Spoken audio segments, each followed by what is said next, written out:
गांव के बाहर एक घना जंगल था।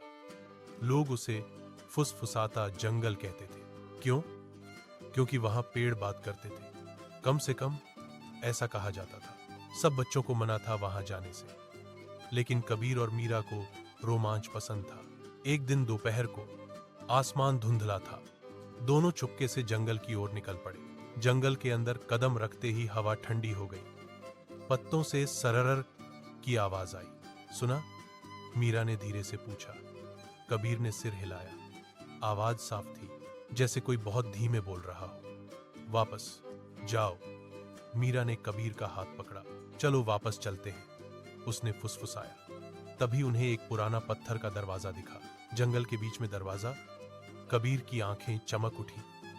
यह रहस्य की शुरुआत है। दोनों धीरे धीरे दरवाजे के पास गए।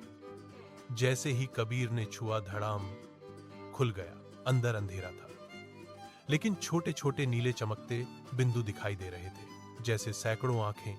मीरा का गला सूख गया। ये क्या है? तभी एक गहरी लेकिन शांत आवाज गूंजी। डरो मत। नीले बिंदु पास आने लगे और फिर वे जुगनू निकले। लेकिन ये साधारण जुगनू नहीं थे।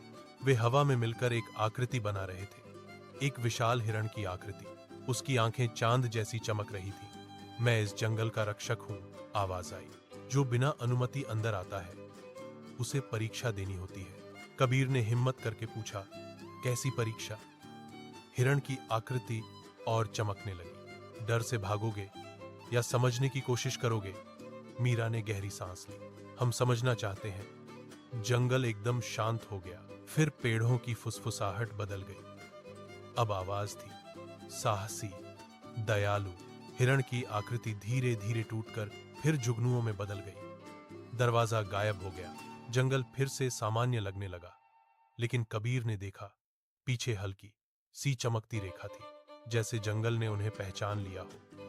उस दिन के बाद जब भी वे जंगल से गुजरते, पेड़ों की फुसफुसाहट डरावनी नहीं लगती थी। वह ऐसी लगती थी जैसे कोई कह रहा हो, स्वागत है।